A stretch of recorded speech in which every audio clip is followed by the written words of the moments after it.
விரதம் YouTube channel நேயர்களுக்கு அன்பான வணக்கம். இன்று ஒரு முக்கிய நாள், பண்டிகை நாள். ஸ்ரீ சத்யநாராயணா பௌர்ணமி விரத பூஜை என்ற ஒரு நாள். இந்த நாள் ஒவ்வொரு மாதமும் வருகின்ற நாள். இந்த நாளில் நாம் அனைவரும் குடும்பத்தோடு ஒருங்கிணைந்து சத்யநாராயண பூஜையை வீட்டிலேயே செய்யலாம். அப்படி வீட்டில் சத்யநாராயண பூஜை செய்யும் பொழுது நாம் அதற்கு முன்பாக வீட்டை துடைத்து சுத்தம் செய்ய வேண்டும். துடைத்து சுத்தம் செய்கின்ற பொழுது அந்த தண்ணீரில் கல் கலந்து மஞ்சள் தூள் கலந்து துடைக்க வேண்டும். அப்படி செய்தால் துஷ்ட தேவதைகளும் கெட்ட தீய காற்று வாசனைகளும் நம்மிடமிருந்து அகன்று நல்ல ஒரு சூழல் உருவாகும். அந்த நல்ல சூழலில் சத்யநாராயண பூஜையை ஆரம்பிக்க வேண்டும். வீட்டில் பூஜை செய்கின்ற இடத்தில் முழு நிலவை போல ஒரு வட்டமான பகுதியாக அதை செய்ய வேண்டும். அந்த வட்டமான பகுதி மஞ்சள் கலந்து செய்து அதன் மேல் வாழை இலை போட்டு சத்யநாராயண படத்தை வைத்து குலதெய்வம் படத்தை வைத்து வழிபட முற்பட வேண்டும். அந்த வாழை இலையில் 2.25 கிலோ பச்சரிசி போட்டு சமம் செய்ய வேண்டும். அப்படி சமம் செய்த அரிசியில் கண் பல்காட்டி விரலால் நலம் பலம் செல்வம் பெறுவோம் என்ற சங்கல்பம் எழுத வேண்டும். அதன் மேல் கும்பம் வைக்க வேண்டும். அந்த கும்பத்தில் ஒற்றைப்படையில் ஒற்றைப்படையில் மாவிளைகள் வைத்து தேங்காய் வைத்து 4 புறமும் தேங்காய்க்கு சந்தனம் போட்டு வைத்து மல்லிகைப்பூ அலங்காரம் செய்து பூஜைக்கு தயாராக வேண்டும். அப்படி செய்த பிறகு பூஜைக்கு வேண்டிய பழங்களை ஒரு தட்டில் வைத்து அந்த கலச செம்பில் வாசனை திரவியங்கள் சேர்த்து முடிந்த அளவு வாசனைகள் திரவியங்கள் சேர்த்து அதில் பச்சை கற்பூரம் ஏலக்காய் கட்டாயம் இருக்க வேண்டும். அப்படி செய்த பிறகு 5 முக விளக்கும் அகல் விளக்கும் பொருத்த வேண்டும். அந்த அகல் விளக்கு இந்த பொருத்திய பிறகு வெற்றிலை பாக்கில் வைத்து அதை மஞ்சள் பிள்ளையார் பிடித்து பொட்டு வைத்து பூஜையை துவங்கலாம். பூஜை செய்யும் பொழுது இந்த சத்யநாராயண விரத பூஜைக்காக பல சங்கல்ப மந்திரங்கள் இருந்தாலும் நமக்கு எது தெரியுமோ அந்த மொழியில் நமக்கு தெரிந்தவற்றை பேசினால் போதும். அப்படி பேசும் பொழுது சத்யநாராயணா படத்தை வைத்து குலதெய்வம் படத்தை வைத்து அந்த சத்யநாராயண வந்து ஓம் ஸ்ரீ சத்யநாராயணா போற்றி, ஓம் ஸ்ரீ சத்யநாராயணா போற்றி என்றும் குலதெய்வத்தை தன்னுடைய பெயரை சொல்லி ஓம் குலவிளக்கே போற்றி குலவிளக்கே போற்றி என்று குலவிளக்கின் பெயரையும் சொல்லி செய்ய வேண்டும். அதற்கு 108 நாணயத்தை தயார் செய்து கொண்டு வீட்டில் குடும்ப நண்பர்கள் உறவினர்கள் யார் இருந்தாலும் அனைவரிடத்திலும் அதை சமமாக பங்கிட்டு கொடுத்து உடன் ஒவ்வொரு மல்லிகை உதிரி பூக்களை சேர்த்து அந்த போற்றி சொல்லும் போது கலசத்தில் போட வேண்டும். இதுதான் இந்த பூஜையினுடைய முக்கிய நோக்கம். இந்த பூஜை செய்த பிறகு அந்த பூஜையில் தேன் வைக்கலாம், பால் வைக்கலாம், தயிர் வைக்கலாம். சிறு கிண்ணத்தில் வைத்தால் போதும். இதை வைத்த பிறகு வசதிக்கு ஏற்ப ரவா லட்டு செய்யலாம், ரவை கேசரி செய்யலாம். இப்படி தன் வீட்டிலேயே செய்து அந்த படையல் போட்டு பூஜையை முடித்த பிறகு தேங்காய் எடுத்து அபிஷேகம் செய்து உடைத்து அபிஷேகம் செய்து வீட்டிற்கு வெளியில் வந்து முழு நிலவு பௌர்ணமிக்கு தீபாவளி செய்து அதன் பிறகு வந்து பூஜையை முடிக்கலாம். பூஜையை முடித்த பிறகு கேதல் தேங்காய் இருந்தால் அதை எடுத்து எல்லோருடைய தலையையும் சுற்றி சிதர் தேங்காயை வெளியே உடைத்துவிட்டு பிரசாதங்களை நாம் உண்ணலாம், எல்லோரும் மகிழலாம்.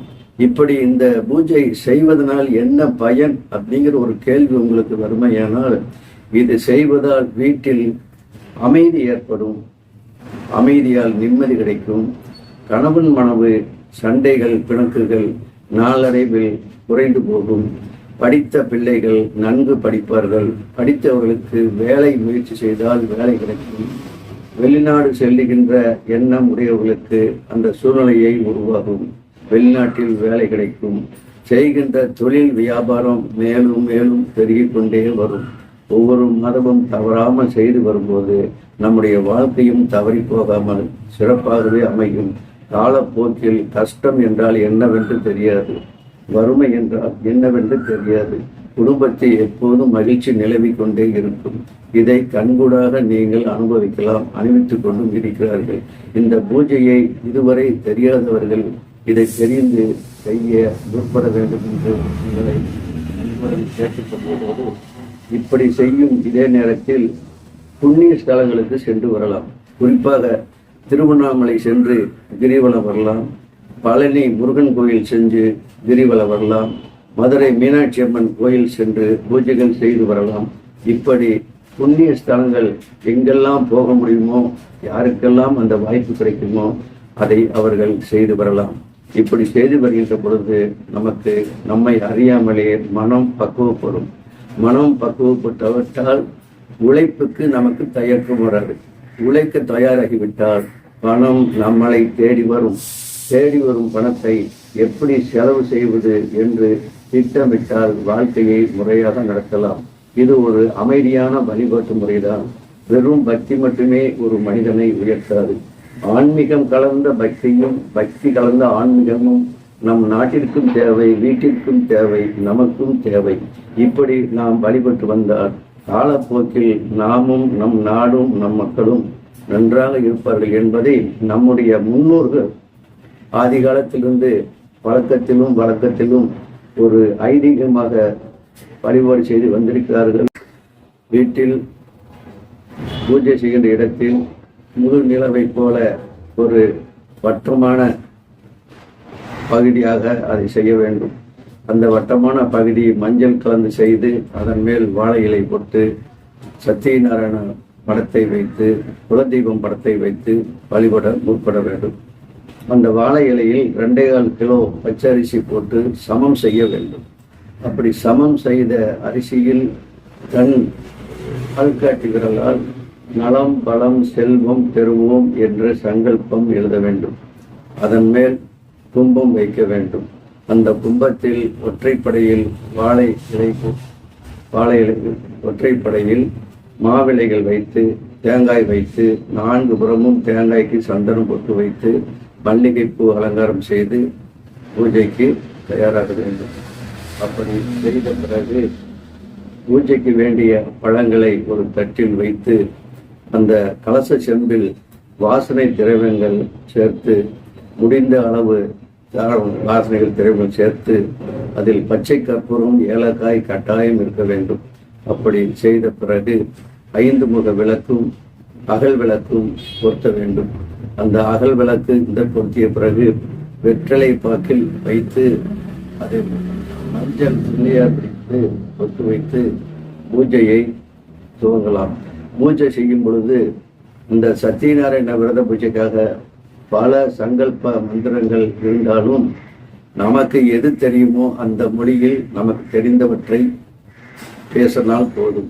அப்படி பேசும் பொழுது சத்தியநாராயண படத்தை வைத்து குலதெய்வம் படத்தை வைத்து அந்த சத்தியநாராயண வந்து ஓம் ஸ்ரீ சத்தியநாராயணா போற்றி, ஓம் ஸ்ரீ சத்தியநாராயணா போற்றி என்றும் குலதெய்வத்தை தன்னுடைய பெயரை சொல்லி ஓம் குலவிளக்கே போற்றி, குலவிளக்கே போற்றி என்று குலவிளக்கின் பெயரையும் சொல்லி செய்ய வேண்டும். அதற்கு 108 நாணயத்தை தயார் செய்து கொண்டு வீட்டில் குடும்ப நண்பர்கள் உறவினர்கள் யார் இருந்தாலும் அனைவரிடத்திலும் அதை சமமாக பங்கிட்டு கொடுத்து உடன் ஒவ்வொரு மல்லிகை உதிரி பூக்களை சேர்த்து அந்த போற்றி சொல்லும் போது கலசத்தில் போட வேண்டும். இதுதான் இந்த பூஜையினுடைய முக்கிய நோக்கம்.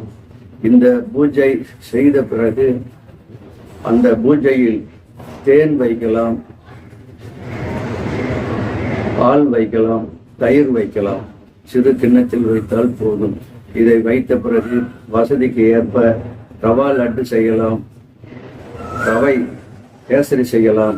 இப்படி தன் வீட்டிலேயே செய்து அந்த படையல் போட்டு பூஜையை முடித்த பிறகு தேங்காய் எடுத்து அபிஷேகம் செய்து உடைத்து அபிஷேகம் செய்து வீட்டிற்கு வெளியில் வந்து முழு நிலவு பௌர்ணமிக்கு தீபாவளி செய்து அதன் பிறகு வந்து பூஜையை முடிக்கலாம்.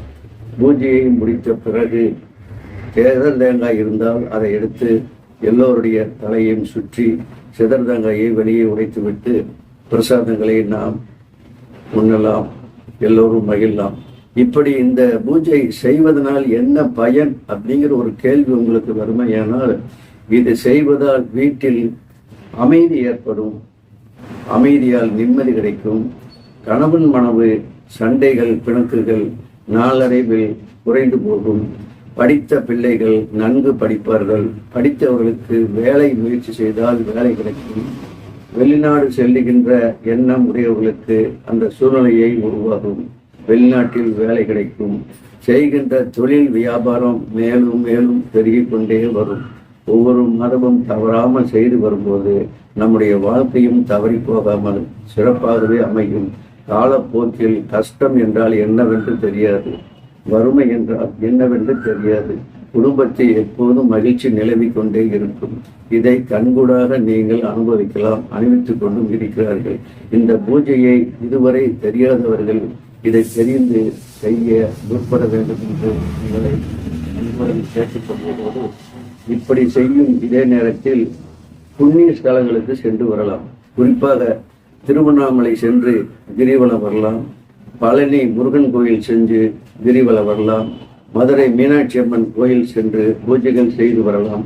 இப்படி புண்ணிய ஸ்தலங்கள் எங்கெல்லாம் போக முடியுமோ, யாருக்கெல்லாம் அந்த வாய்ப்பு கிடைக்குமோ அதை அவர்கள் செய்து வரலாம். இப்படி செய்து வருகின்ற பொழுது நமக்கு நம்மை அறியாமலே மனம் பக்குவப்படும். மனம் பக்குவப்பட்டவற்றால் உழைப்புக்கு நமக்கு தயக்கம் வராது. உழைக்க தயாராகிவிட்டால் பணம் நம்மளை தேடி வரும். தேடி வரும் பணத்தை எப்படி செலவு செய்வது என்று திட்டமிட்டால் வாழ்க்கையை முறையாக நடத்தலாம். இது ஒரு அமைதியான வழிபாட்டு முறைதான். வெறும் பக்தி மட்டுமே ஒரு மனிதனை உயர்த்தாது. ஆன்மீகம் கலந்த பக்தியும் பக்தி கலந்த ஆன்மீகமும் நம் நாட்டிற்கும் தேவை, வீட்டிற்கும் தேவை, நமக்கும் தேவை. இப்படி நாம் வழிபட்டு வந்தால் காலப்போக்கில் நாமும் நம் நாடும் நம் மக்களும் நன்றாக இருப்பார்கள் என்பதை நம்முடைய முன்னோர்கள் ஆதி காலத்திலிருந்து பழக்கத்திலும் வழக்கத்திலும் ஒரு ஐதீகமாக வழிபாடு செய்து வந்திருக்கிறார்கள். அப்படி செய்த முன்னோர்களின் வழிபாட்டை நாமும் செய்வது மிகவும் நல்லதாகவே இருக்கும் என்பதை உங்களிடத்தில் இன்று நான் தெரியப்படுத்திக் கொண்டு, அடுத்து வரும் நாட்களில் இதை இன்னும் விளக்கமாக உங்களுக்கு தெரிவிக்க காத்திருக்கிறேன். அடுத்த வாரம் குரு பயிற்சி ஆனதை பற்றி ஜாதக ரீதியாக 12 ராசிகளுக்கும் பலன்களை சொல்வதற்காக உங்களை மீண்டும் சந்திக்கிறேன். நன்றி.